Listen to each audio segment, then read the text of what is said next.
She's conservative and I'm liberal, and yet we've been friends for almost 40 years. Everyone says you shouldn't discuss politics, religion, or money, and we say that's exactly what friends should be talking about. Join us as we tackle the conversations you're having in your head, but are too scared to say out loud. Hello, Jolene. Hello, Nicole. Guys, before we start our episode, we have some housekeeping to do.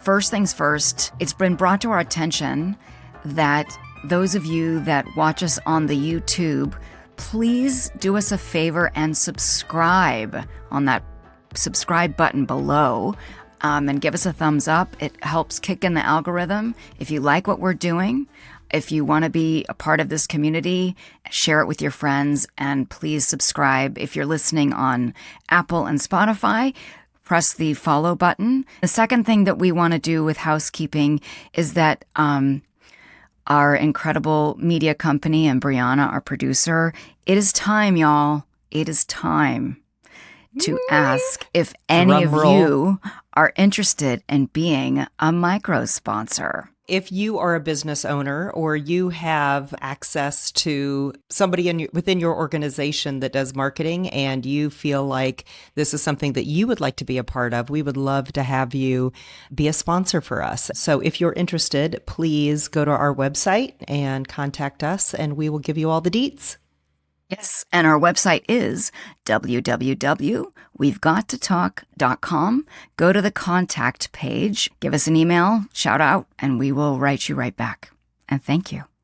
This was something that I wanted to talk about. It's funny because I think Nicole and I, as we brainstorm about current topics and hot topics and things that are happening, we both throw out ideas. And this was something that we had decided, talking about the peace deal in the Israeli-Gaza war. The peace negotiations and the hostage release was something that we needed to talk about. And there's, I think, a lot to unpack in here. So I don't know how this is going to unfold, because being the conservative, I see this as a win for Trump and a win for the United States. I was super pleased that a lot of people came out and gave Trump the credit that he deserved with negotiating this agreement. And all of the countries that were involved in making this happen, it just showed, I think, real progress towards peace in the Middle East. And is it perfect and is it done? Absolutely not. I'm sure that's something that we'll talk about. But I think as an initial plan and something that at least got people to the table to be able to get the hostages that were still alive released was huge.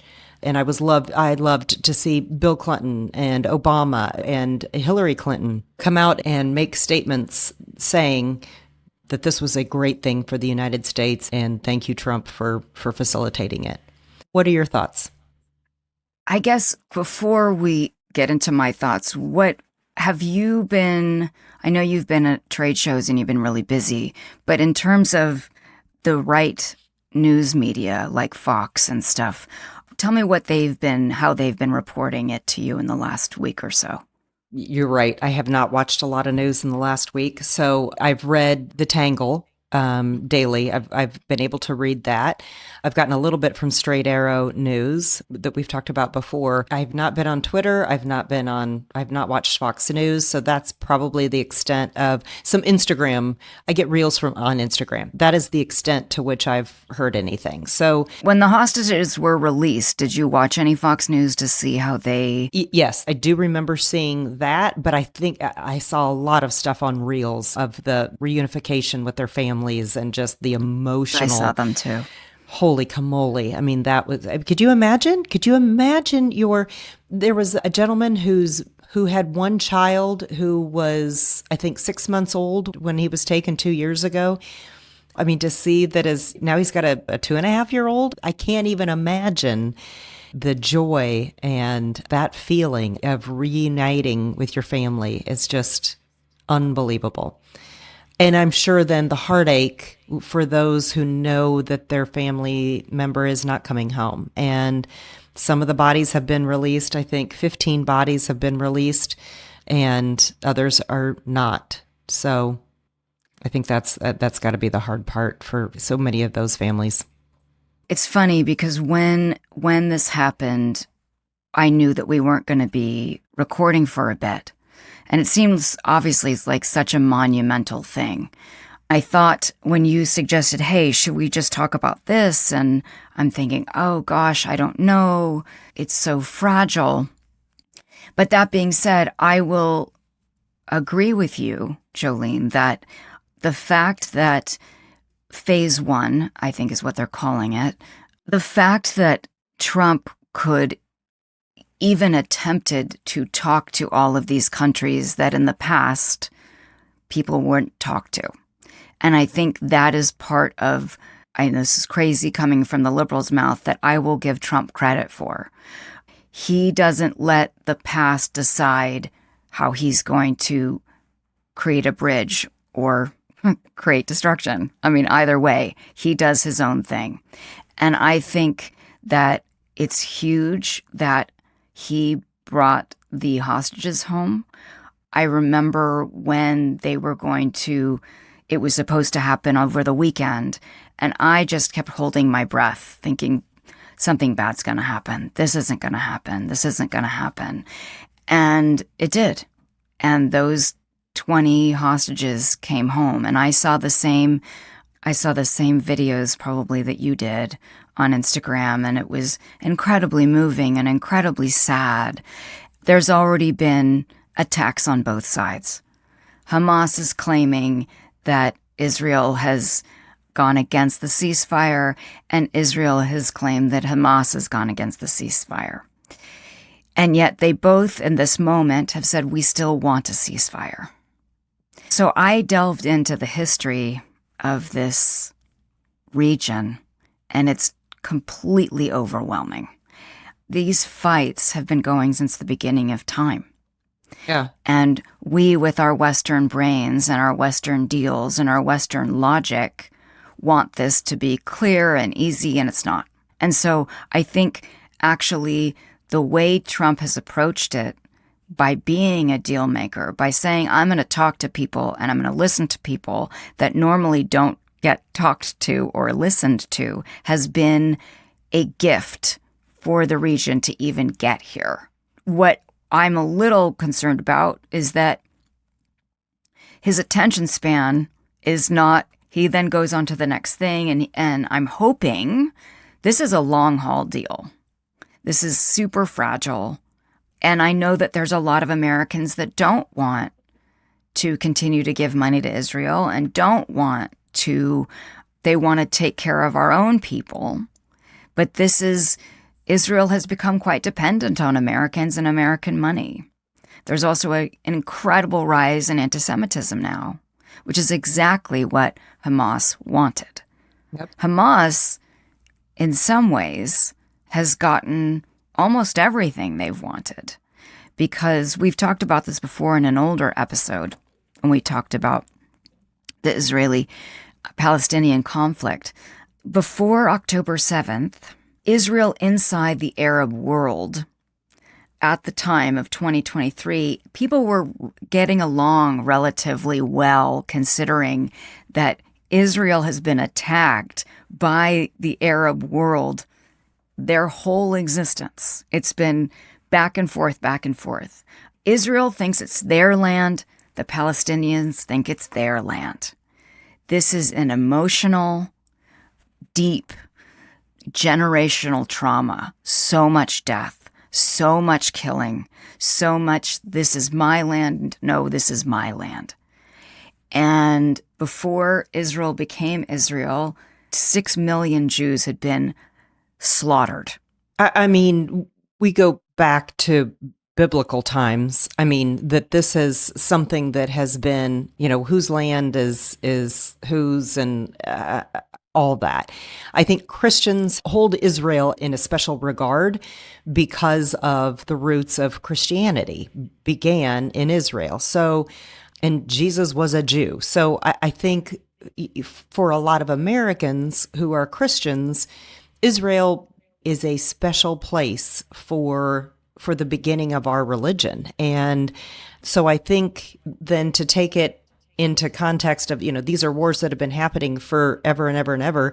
and here we are today, then I think as we have discussed so many times, it's all about the money and it's all about the power.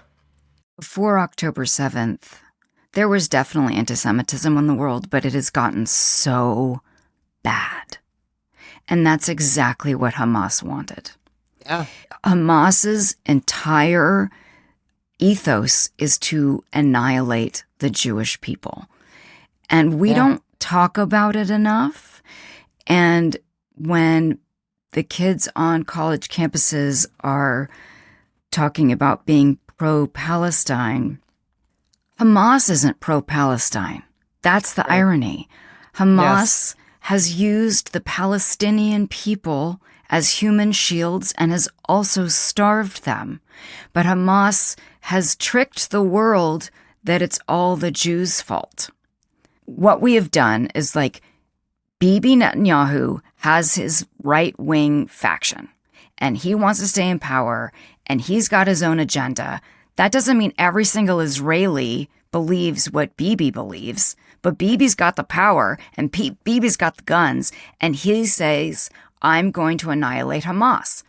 Okay, well, Hamas uses the Palestinian people to shield them, and so they starve them. It isn't just Israel starving the Palestinians. Hamas has stolen the aid, but we don't talk about that. Republicans have been talking about that since day one. Absolutely. That has been the thing that I feel like the Republicans have been shouting from the rooftops, but that Democrats have not listened to. Well, I just know that they're like in the liberal media, it's all about, and here's the thing, I don't think that it's okay that the Palestinians have been dying and starving. I don't think so. I don't think it's okay. No one does. And most Democrats don't think it's okay. But the media has made it so that Democrats are like, how could we do this to these people? And I'm saying, and that it's the Jews' fault. And I'm like, are you kidding me? Hamas is a terrorist organization. Hamas is jumping for joy that the world hates Jews again. The Arab world doesn't want the Palestinians either. They don't want them either. So you have two groups, the Jews and the Palestinians. Nobody wants them. Nobody wants them. And they want the same land. The Palestinians and the Jews want the same land. Hamas is the third thing that is controlling Palestine and controlling the Palestinians and starving them and using them, hiding behind them while they die, like all these women and children die. Using their elementary schools and hospitals and as hiding places. And so then Israel looks bad when they're bombing them. And then everybody's going, oh, Israel, they're just bombing schools and hospitals. And I think that's why people, Jews especially, get very upset by the word genocide when people call what the Israelis are doing to Palestine as genocide. I had to look up the definition of genocide. It is to purposely target a group of people. They are purposely trying to target Hamas. They're not purposely trying to target the Palestinians. And they have done everything. They have gone to certain efforts to make sure that they don't kill the Palestinians. But that's not what's reported. Right. What is reported, and that if you're a Democrat like me, if I'm a liberal, that I'm supposed to just go, oh my God, the Palestinians. And I do.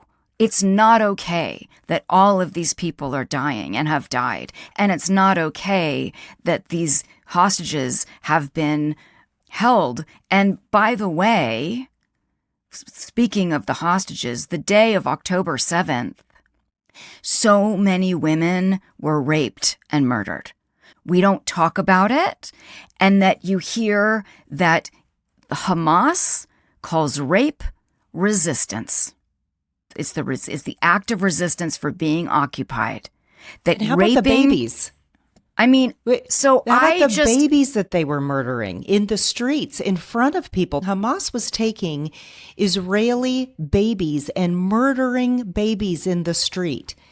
And okay, now I am so glad to hear you say this, because now I finally feel like the Republicans were being heard when we get so pissed off at these college campuses that were encouraging these students to have these political protests against Israel, saying that they were harming Palestinians and all the things.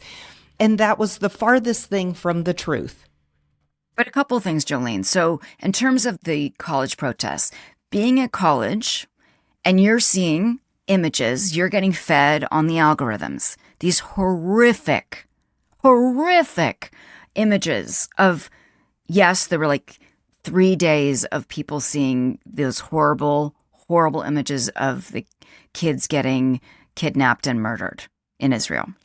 And now you have years of imagery of these Gazans being slaughtered and starved. And if I was a college kid and I felt like I had no control, I would want to protest against that. But how it's being turned is that it's the Jews' fault.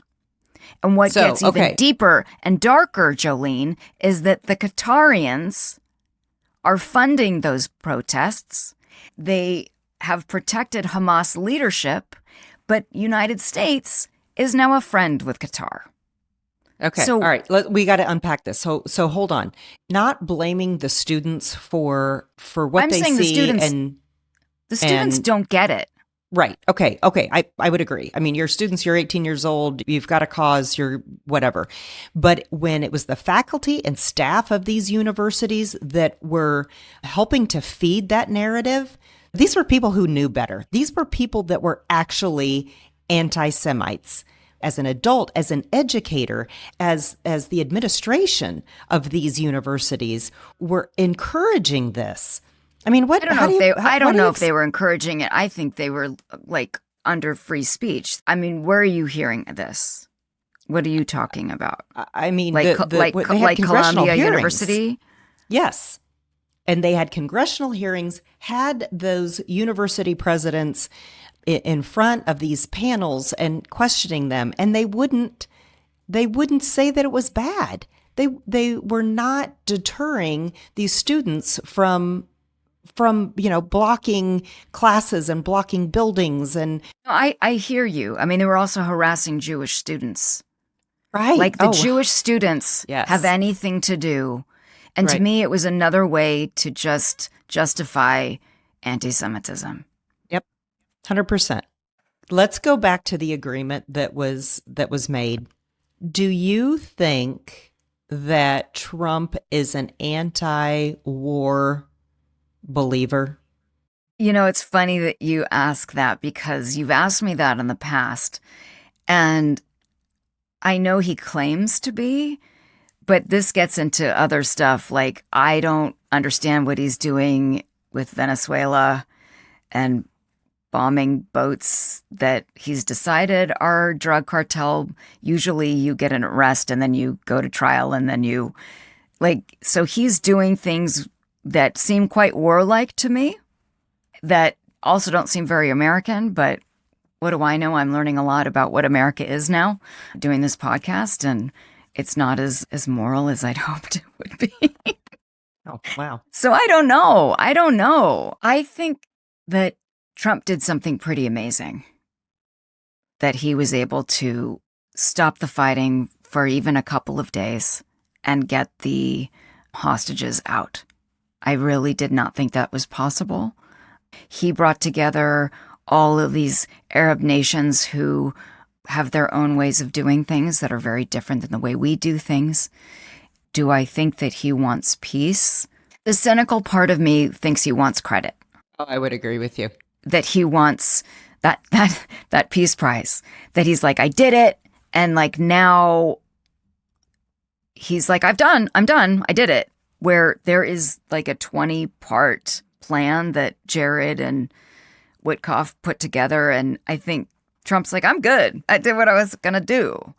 I'm thinking to myself, oh God, no, you like they I don't think that this is going to work if America doesn't have its hand in it. Right. And so why don't you think Trump wants to go through with the rest of it? Oh, I don't think he has the attention span. I think like optics wise, this is the cynical part of me.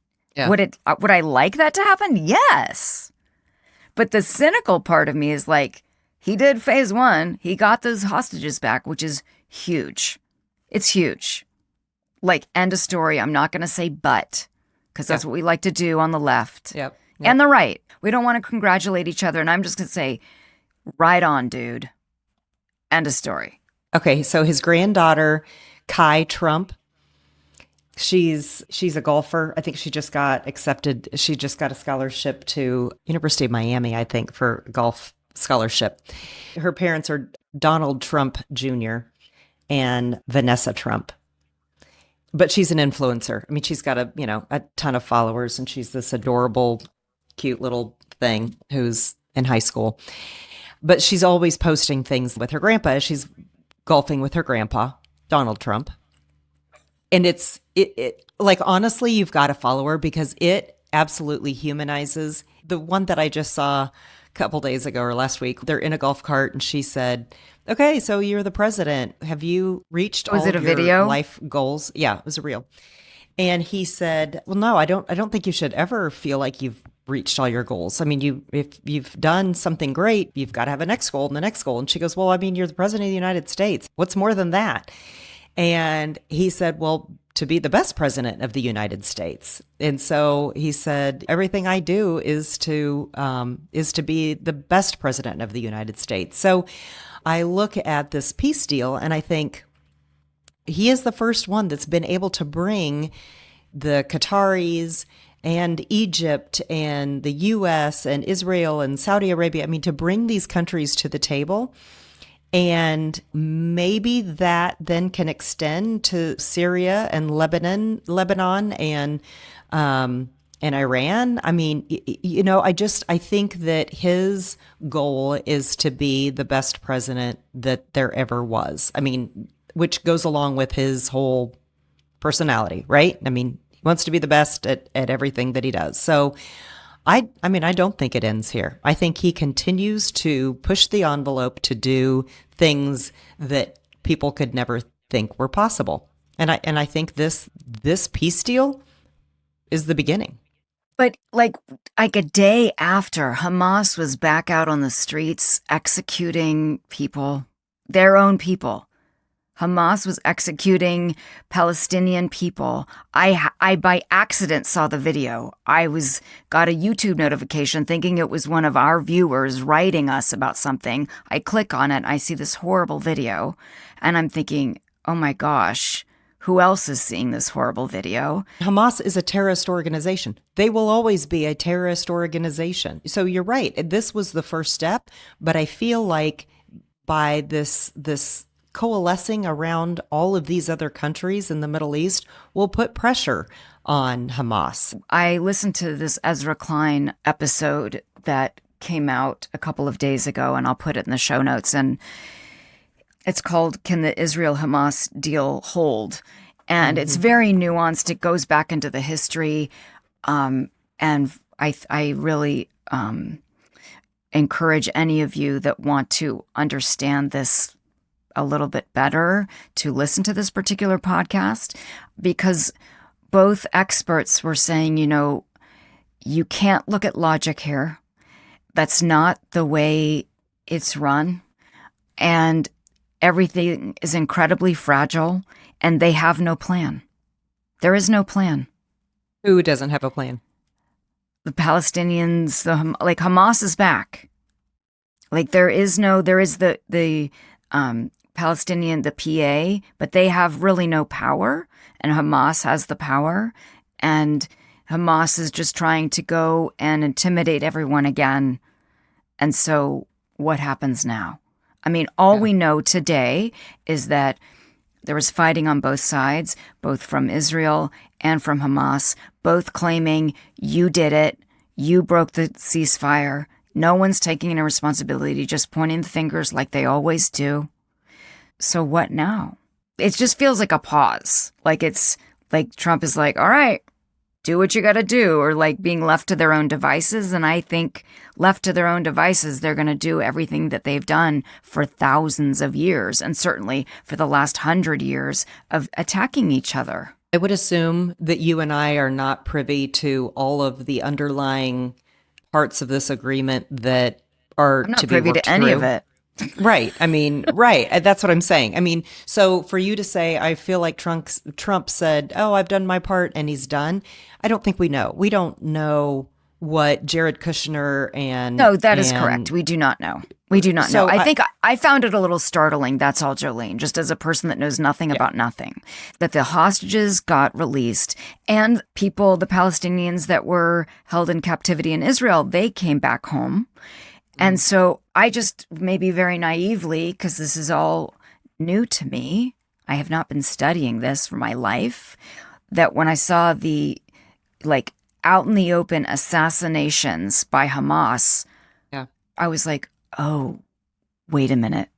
What is this? Right. And again, it also made me feel so badly for the Palestinians, just as human beings.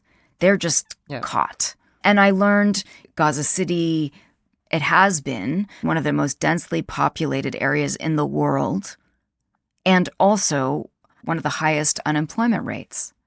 I think that was also part of the peace deal, though, was how to get that area back to a civilized nation and what can be done with that area to make it productive and give the people an opportunity to live in a peaceful environment and, you know, without Hamas's rule. And I think those are some of the details that still have to be ironed out is, you know, who is governing Gaza? You know, do the Palestinians have the ability to govern themselves? Do they have the infrastructure that allows them to rely on a Palestinian government to rule that area? I think these are all part of the details that, again, we're not privy to, but to have all of those nations pushing for this deal, I think I'm assuming there's something in there for everybody.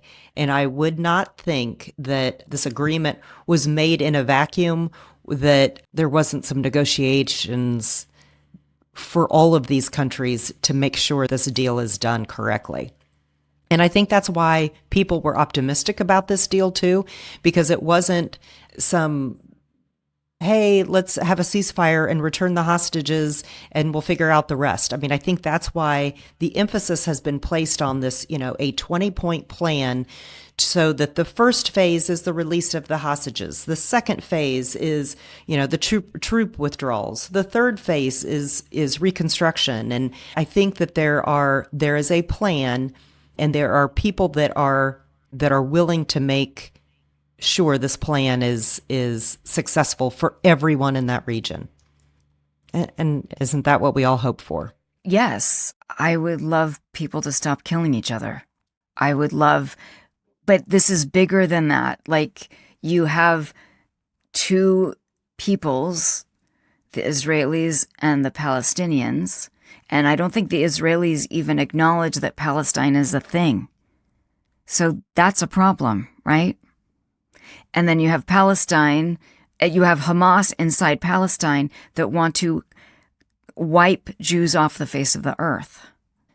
That is real. And they're in one small piece of land surrounded by these very powerful Arab nations. And then hearing about the Qataris let the Hamas live inside their country. The Qataris were funding the pro-Palestinian protests in American colleges, and that they're also a friend of the United States, and they gave Trump a plane. And then I found out that they are going to be training soldiers at a U.S. base in Idaho. Where did you hear that? That, I couldn't believe it. I couldn't believe it. I'm going to give you, there's the Idaho paper, but I'm just going to go to to AP News, because that's something we can all agree on. Yeah. The Although headline. Trump says it's fake news. Oh, what he does? Okay, let me find something that's not fake news. Hold on. No, AP is fine. Yeah. How about the Wall Street Journal? That's a yeah. conservative. Let's do that. Let's do that.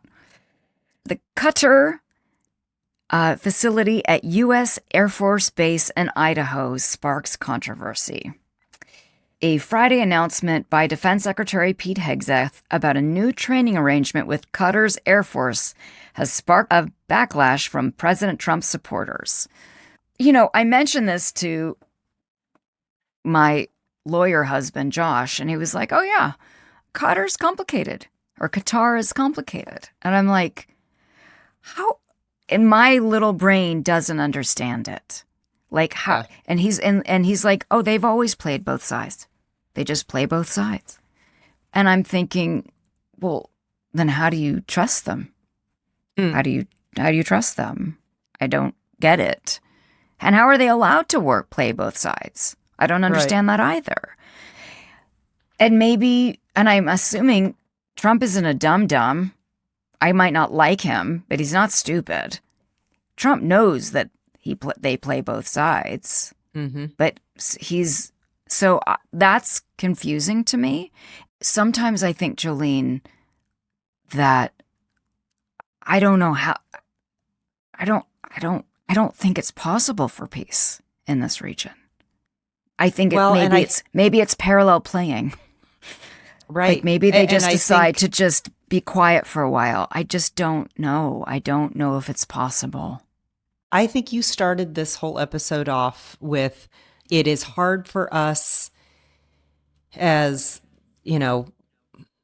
level-headed Americans to comprehend living in the Middle East and their past and the religious wars and the political wars and the financial wars and who has control of oil and how much control do they have and how much oil do they have. All of these things are so convoluted that you're right. Nicole and Jolene will never be able to reconcile this in our heads where we say this makes sense and this doesn't make sense. And these should be the winners and these should be the losers, because it will never come to that. So I think you're right. I think that when we have an opportunity for some type of peace deal, that we have to be able to trust that the Trump administration and the people that they have brought into this coalition of negotiations, meaning Egypt and Qatar Jordan. and all of the different countries, that they're figuring it out. And we hope that it is for the best. I mean, one thing that they had these experts on the Ezra Klein show, they talked about what you're saying about how we are very logical and we think, oh, a two-state solution, and this is what you do, and this is what you do. And they're like, you Westerners have to stop thinking like this and putting your Western brain. He said, it's so much messier. It's messy. It's emotional. It's like deep and raw and confusing and convoluted. And what might make sense to them might not make sense to us. I think we can both absolutely agree that we don't want any more bloodshed. Right. I don't want Hamas. I can't do anything about it. I don't want Hamas. It pains me that there is such a rise in anti-Semitism. I said, when I was thinking about how coming up in I was born in 1969, and I was very aware from a very young age what the Holocaust was. I would say I knew what the Holocaust was probably by the time I was 6 years old. So that would make 1975. So that is only 30 years after World War II that I knew that 6 million Jews had been slaughtered because they were Jews. Just because they were Jews. Mm-hmm. And So it's very personal. And now 50 years more have gone by. Mm-hmm. And to see this rise of anti-Semitism is very chilling to me. Yeah. And I think it's happening in America. It's happening all over the world. I encourage our listeners and our viewers to delve into the history, understand where this is coming from, understand that when people will not acknowledge that Hamas is there to annihilate the Jewish people, it is also there to basically annihilate the Palestinian people if they don't fall into line. This is a problem. This is a problem that doesn't seem to be going away. They're back. They might not have as much power at the moment, but the Gazans, the Palestinians are beat up. They're broken. Could you liken Hamas to gangs in America? And here's why I ask that. Let's look at inner city LA. And I remember when I was first learning about gangs, like when I was in high school, like what is a gang? And it was a group of people that could take someone who didn't belong, who needed some help. So a poor kid in the inner city who maybe didn't have the education to go get a good job. And so they could entice him to become a gang member because it gave him purpose and it gave him something to do, and it gave him money that he couldn't get elsewhere. And so gangs had success because they were an out for some of these kids who had nowhere else to turn. So when you look at some place like Hamas, if Gaza doesn't have, or if the Palestinians don't have a strong government, and Hamas sees an opportunity to get Palestinians to be a part of their group, do you see the similarity? I see where you're going, but I want to push back, because gang life, for the most part, yes, there is a sense of control. Like, gang members bring in young kids who don't have a family or don't like it. They create this sense of belonging and create a sense of purpose. Gangs aren't ruled by religious fanaticism to go and annihilate all of humanity. And so I can understand where you're getting the correlation. But in terms of Hamas, gangs aren't religious. I think a lot of kids that get into gangs, they are lost and they have nowhere to go. And the gangs make them feel that they are part of something. Maybe they go into illegal activities like drug running and things like that. And then violence happens, because you're correlating gangs as being terrorist organizations, is what I'm gathering. I'm saying that there are similarities, that when you have an opportunity to take people in and give them a purpose and a sense of community, even when that purpose is evil or is driven by hate. It's certainly two groups that take advantage of people that are disenfranchised, lost, hopeless, alone, and gives them something to be a part of. Hamas feels so extreme to me. I'm not saying gangs aren't. Hamas feels brainwashed, and maybe gangs are too, but Hamas feels like next level shit. Like, Hamas doesn't create a cozy situation. Come on in and be with us. They starve and take away people's rights, and then they're like, come on. And rape their women and it's kill their awful. babies. And They don't care, and they are back. Hopefully this will end soon. And if not end, there's a resolution that we can continue to work towards. I mean, I think if there's a positive in this, Jolene, other than the absolute positive that all the hostages came home and the people that were held, or they were imprisoned, that they came home. That here it is 2 weeks later, and they had an outburst of violence on both sides today. And yes, they pointed fingers, but they said, we want the ceasefire. Both sides did. They still want it. So that's something. Yeah. Well, I'm glad we got to talk about this, because I know that it almost seems like a lot of Democrats, the Republicans use the term TDS, Trump derangement syndrome, that there's nothing that Trump could do that would allow someone to say anything positive about him. I've talked to a lot of liberals that will absolutely give Trump credit for that. Yeah. Absolutely. I've talked to some liberals that won't.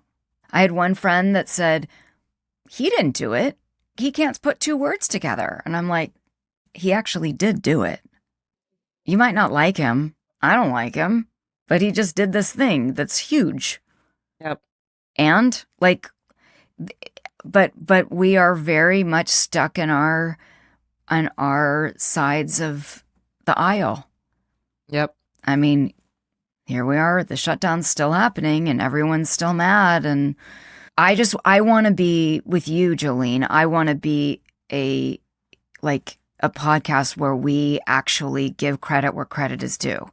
Like, I want us to be able to highlight when people do good things, whether you're a liberal or a conservative. I want us to move forward together. I want us to be Americans. I want us to heal this. And I think you do too. And I think It's important to acknowledge that was a huge thing that happened. And what happens next, we do not know. None of us know. And they don't even know. And I think it's going to be, honestly, an hour by hour thing. I mean, and as I was doing the research that I did, that I fumbled through because it's too dense and too hard, and I'm not a scholar, this is thousands of years in the making. Yeah. Their country is way older than us. And we can't possibly even try to understand, except that we want the killing to end. Yes. Yeah. Do you have a good for the soul? I want to highlight, I am going to put it in the show notes, and I sent this to you, Jolene, and this is sort of old, but it was posted a month ago, and it's from this group called Perfect Union, and it's a 17-minute documentary. I took Bernie into deep Trump country. Can he win them over? And it's such a well-done documentary. It says, Bernie's not running for president, but it's so well done. Perfect Union is an Emmy Award-winning nonprofit newsroom whose mission is to build power for the working people. And it is a documentary where they follow Bernie Sanders in deep West Virginia country.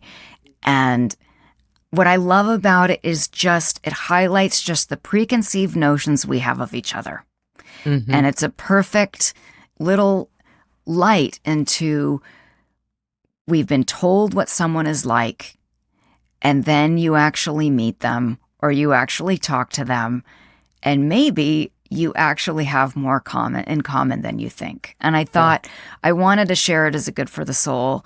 Yes, it's politics. You don't have to like Bernie Sanders. That's not what this is about. Yeah. And so conservatives, liberals, check out this documentary, because it's really just about preconceived notions and humanizing each other and finding, oh, wait a minute, you were portrayed totally different, and there's a lot of things that I can agree on. And I just thought it was really a beautiful film to articulate that. It was good. And because, I mean, he went in to a really, really red part of West Virginia. But when you actually talked to the people, it wasn't necessarily that they identified as being Republican or Democrat. It's just their ideas and talking to them. And you're like, well, isn't that exactly what we're trying to do. Exactly. And I guess the history of West Virginia, it had been blue or Democrat for 80 years. And then the Democrats, and you'll see this in this documentary, the Democrats abandoned them, abandoned West Virginians. And actually, Bernie won when he was running in the primary. He won West Virginia. This is back in the day, back in 2016. Yeah. But it's really a testament to how important it is to talk to each other, and more so to listen to each other, and that everyone wants to be seen and heard and felt that they matter. And so that's my good for the soul. Do you have a would you rather? Yes, but you go first.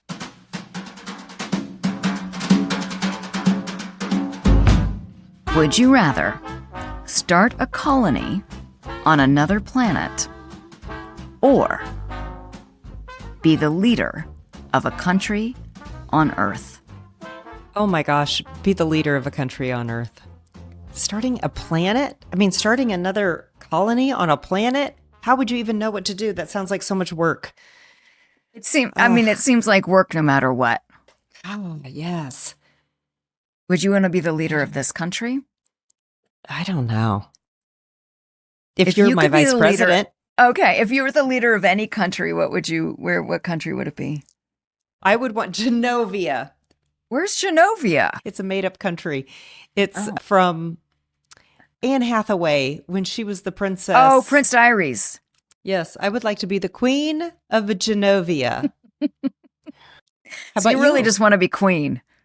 Queen. You just want to be queen. Just throw a crown on that girl. I mean, it's really just a country of about 80 people, and we just it's a cute little country. They bake bread, and we have meats and cheeses and wines. Yeah, that's really that sounds nice. How about you? I think I'd like a made up country as well that is like Scandinavian values, but is a little bit warmer so that it's not dark in the winter. I think being the president of this country could be real hard. Yeah. I have absolutely no interest in going into politics, but it could be an interesting challenge to be the leader of this country. I mean, who knows? I'd probably get kicked in the head. Well, I think that you and I would get in there and it would not be anything. We were like, okay, just do it this way. And they're like, yeah, you can't. And here's why. And we'd be like, I think there's a lot of that. But I think, and I do think a lot of people get into politics really trying to make a difference. I really think they do. And then they get kicked in the head with what it is. They have no idea, the bureaucracy and it's very clear because we as outsiders are just like, what's going on? And clearly, why can't you guys just do it? Yeah, and then as you've said many times, money, power, money and power, money and power. Yeah. Here is your would you rather. Would you rather sleep in a tent for a week straight or a crappy hotel for a week straight? Are you kidding? Oh my God, a tent any day. A tent but you any day. Only have a sleeping bag. You have to sleep on the ground. You don't have like a blow-up mattress. You're sleeping on the rocky ground. I grew up camping. I mean, even listen. Like a little foam mattress or anything. A crappy hotel. Here's the deal. All I can think of is like dirty, mold. A tent's dirty. But it's dirt. It's like nature. It's nature's dirt? It's nature's dirt versus gross dirt and cockroaches and all that. Like, there's bugs in a tent. Rats and yucky crap. Like, ugh, I don't want it. Listen, you can like get one with the nature. Have you camped?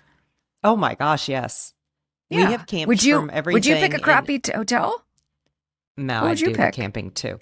No, but it made me think. I mean, what is the difference? It's almost like, what's the difference between what is the difference? And everything. Squirrels?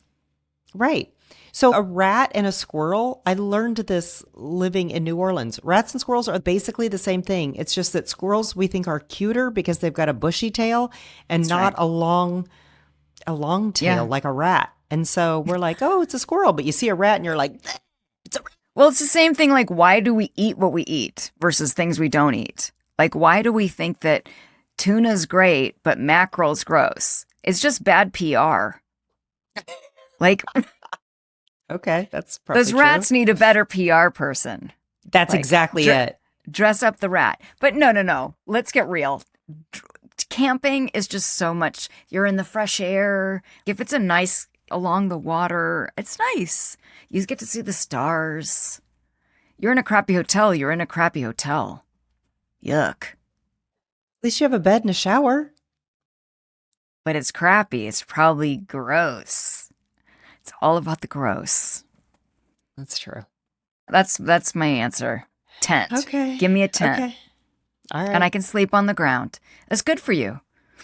Oh, sleep on the ground. Because in that crappy hotel, there's going to be a horrible mattress because it's a crappy hotel. Oh, that's true. And a stinky pillow. Ugh. See, you just answered the question for me. There you go. All right. Thank you, Jolene. Thank you, listener and viewer. Please, again, do us a solid and like and subscribe and press the subscribe button, press the thumbs up button, press the follow button, kick those algorithms in, and please let us know what you think. We are here creating a community together, trying to answer these questions, talk about these really hard topics, and not scream at each other. Listen to each other. Be kind. Challenge yourself. Next time you want to scream, take a deep breath and understand that this person is actually just trying to understand just like you are. Good stuff. Thank you. All right, girl. Bye. Bye-bye. We've Got to Talk is produced across the world by the wildly talented, creative, and hilarious team at Bambi Media. Our theme song is Jump Jive Swing by Space Train Unlimited. Thank you so much for listening, and join us every week for another episode of We've Got to Talk.